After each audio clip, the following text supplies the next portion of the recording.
નમસ્કાર મિત્રો, શું તમારી જમીન ઉપર કોઈએ ગેરકાયદેસર કબજો કરી લીધો છે અને તે તમે ખાલી કરાવવા માંગો છો? તે પ્રક્રિયા એટલે કે જે લેન્ડ ગ્રેબિંગ, જે આ શબ્દ તમે ઘણી જગ્યાએ સાંભળ્યો છે, પણ આની અરજી કઈ જગ્યાએ કરવાની?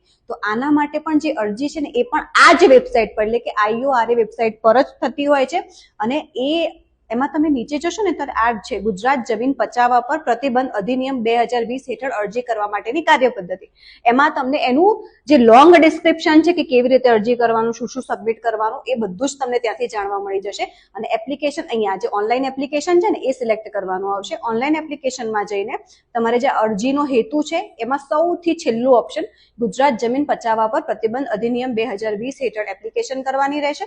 અને તે એપ્લિકેશનમાં જે અરજીનો પ્રકાર છે ને એમાં આ જે અરજી છે એ સબમિટ કરવાનું રહેશે. પછી મોબાઈલ નંબર, ઈમેલ આઈડી, આ ઓટીપી નાખીને સબમિટ કરી દેવાની આવશે. આખી જે પણ પ્રક્રિયા છે, જે પણ ફોર્મ આવતું એ તમારે ભરતું જવાનું. એ જેવું ભરી દેશો પછી તમારી સિગ્નેચર સાથે ફરી સબમિટ કરવાનું. સબમિટ કરીને 2000 રૂપિયાની ફી ભરવાની થતી હોય છે. અને પછી તમારે જે આ અરજી છે ને એ પણ તમારે એક મેન્યુઅલ એટલે કે જે કોપી નીકળી હોય સાઇન કરેલી એ કલેક્ટર સાહેબ સમક્ષ પણ એક વખત જમા કરાવવાની રહેશે. અને પછી જો ખરેખર કોઈએ તમારી જમીનનો ગેરકાયદેસર કબજો કરી લીધો હશે તો કલેક્ટર સાહેબ દ્વારા એની કાર્યવાહી કરવામાં આવશે.